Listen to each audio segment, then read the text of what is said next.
how it was going to carry. So we said, let's be safe and hardwire every space. So I can get internet, anywhere, plug in.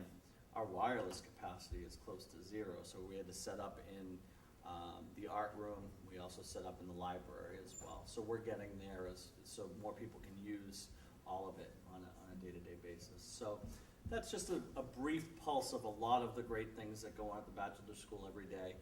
We are always excited to have you. We're glad you could come. We're excited to share the agenda with the Secondary School Building Committee, only because we did go through this process and we did reap the benefits of a beautiful facility that's built to grow. So I hope that of our parent community that have been able to benefit from this, and also the ones who remember the struggle to complete this project, are active and help that building project pass. Thank you. Any more questions of Mr. Killeen? Actually, I have one quick question. Mel? It does get to the professional development. It's great that the teachers are putting the work in, but this is more for Kathy in terms of district-wide. Is this a focus area for our teachers in terms of professional development, the technology, use of technology? Yes, it is, Mel, and thank you for asking that. We have a full professional development day coming up on July 3rd, 2012, and the focus of most of that day will be on technology. And some of the grant awardees of the iPad cards will be sharing some of their best practices with their colleagues on a whole host of other things. But this is not only a focus for professional development, but also, as we move through the budget process, you're going to hear us speak more about this as a focus for years to come. So we'll be coming to talk to you about building infrastructure, professional development, and application. One of the greatest things that's happened because of that is low-cost professional development. Because Mrs. Shaw, for example, I have another teacher, Ms. Pastorino, who from what they have learned, have now offered PD through our PD offerings within the district for teachers, which have been very popular.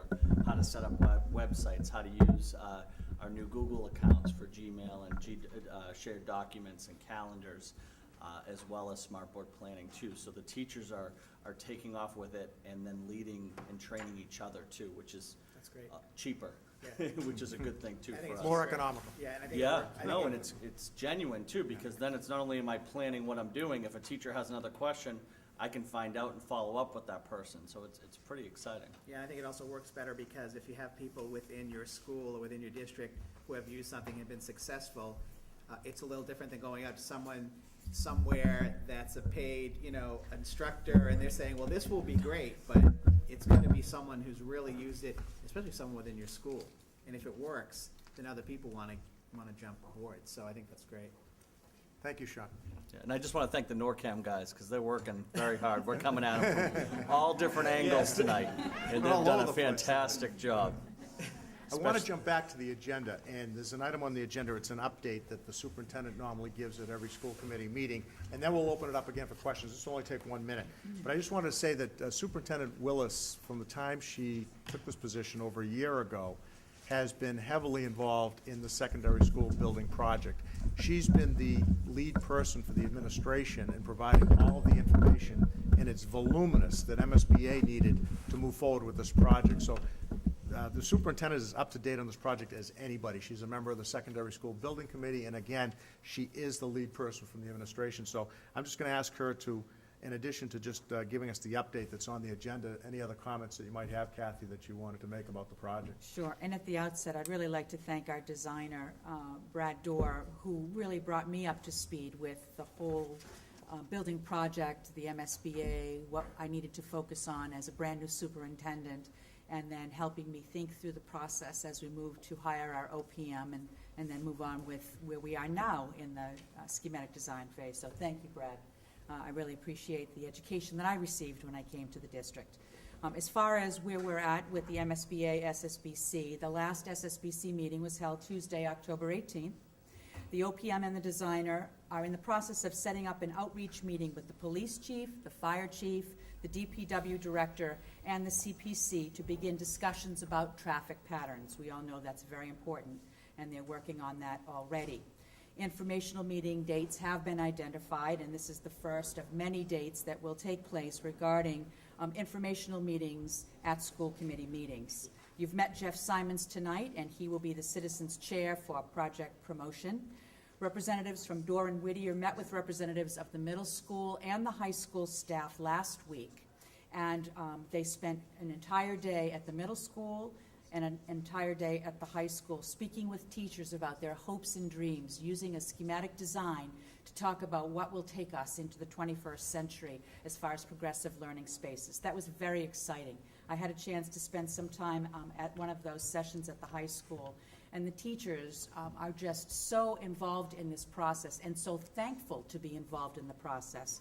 So again, I think we're well on our way in coming up with what will best meet the needs of our students now and many years from now. At the last SSBC meeting, there were also representatives from the Youth Basketball League, and they provided a summary of their concerns, and the Secondary School Building Committee had an opportunity to respond to some of the concerns that they brought forward. So I thought it was a very positive interchange between that organization and the SSBC. A tax impact PowerPoint was prepared by Board of Selectmen Chair Robert Masseri, and it was presented to the SSBC by Selectman Sean Delaney, who also sits on the SSBC, is a member of the Board of Selectmen, and Don Kelleher, a member of the FinCom, and also sits on the SSBC. So you can see there is a real collective approach on the SSBC to understand this project and to move this project forward. A mechanical subcommittee was created and includes Mr. Bowers, who sits on the school committee, Wayne Hardacre, Chuck Carucci, the chair of the SSBC, and Dan McGinnis. This committee will address HVAC as well as wastewater treatment. And the next meeting of the SSBC is scheduled for Tuesday, November 1st at 6:30 p.m. in the high school modular cafeteria. And those are public meetings. Those are all Anybody public can attend. meetings. Correct. That's it. Okay, any further questions? We'd be glad to answer them. And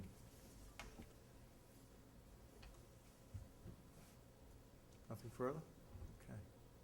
All right, we are going to continue to have meetings at each of the schools, the Hood School, the little school, the high school, the middle school. And we'll do a similar presentation. We want to get as many people out and as many people involved as we can.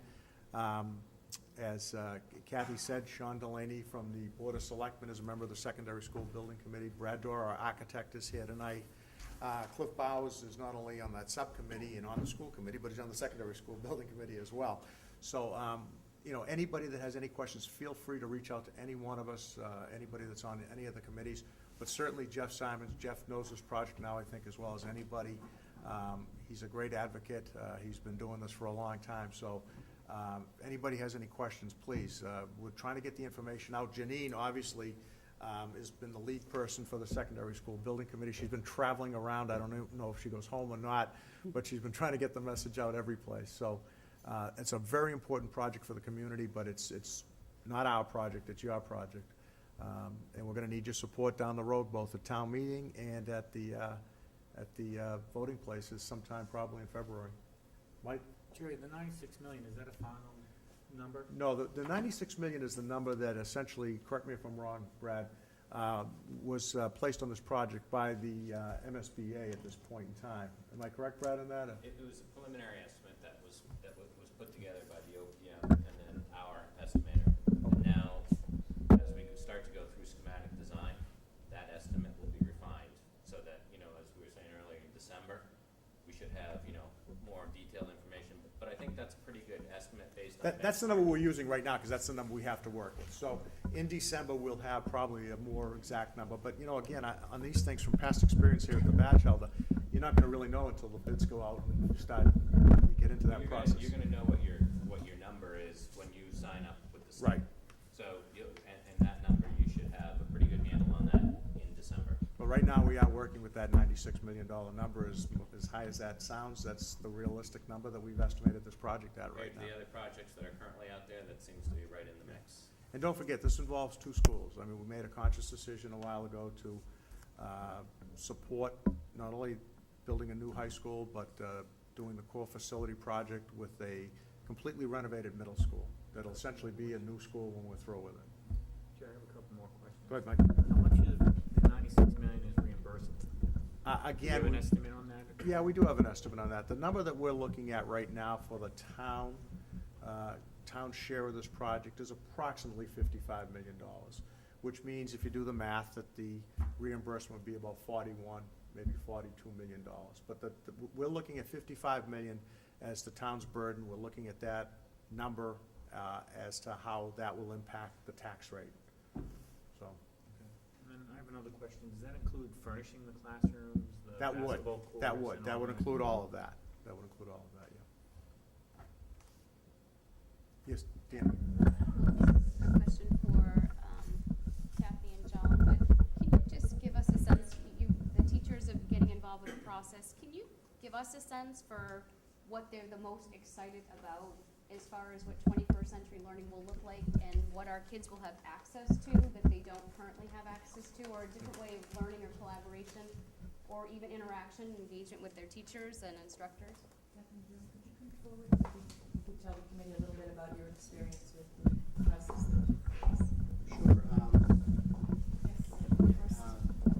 What happened at the high school on Wednesday was we had about a half a dozen focus groups, that one of which was an open forum for anybody on staff to come. That was at 2 o'clock. And we had a fairly representative group at that last session, maybe 20 teachers. But during the day, we had some kind of specialized groups. We had some art teachers, science teachers, phys ed and the athletic director, music and theater, the school administration, guidance, secretarial staff to kind of work through the office space. And that day, I would say, focused a lot on where were we in terms of the square footage of the building. Again, the Wednesday was dedicated just to the high school. At the middle school, it was on Tuesday. The focus was on, the square footage space and how is that space going to be basically broken up, and how is it going to serve students. That was essentially what we were hoping to get from the groups that came in to speak with the architects. And it was a marathon day. It was probably a good 7 hours straight, starting at 8 o'clock in the morning, and a lot of good information gathered.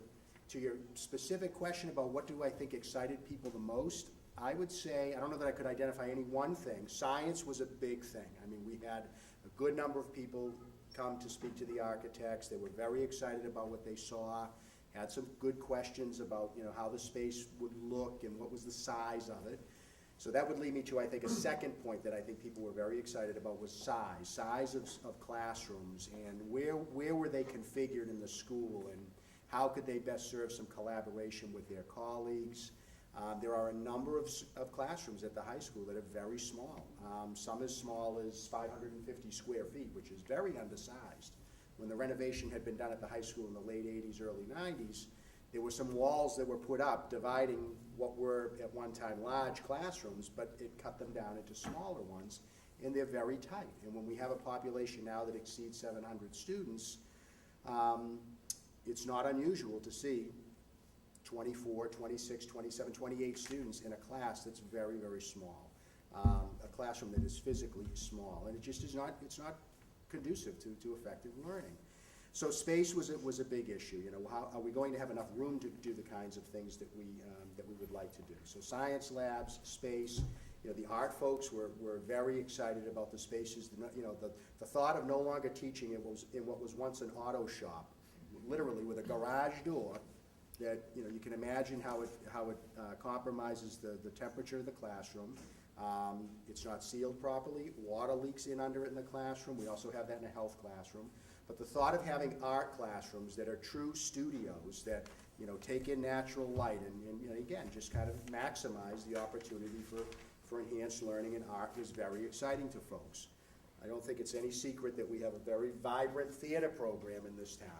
And to have Mrs. Kane and Mr. Foreman and sit in a focus group for about an hour and talk about the possibilities around a performing arts center that is a true performing arts center that is wired for the appropriate kind of sound, acoustical sound to put on a performance, and to think about all of the adjacent spaces for students to work on crafting sets that are right next door to the auditorium of the Performing Arts Center, so you can kind of work in tandem with the art classes to build sets for performances that we do, was very exciting.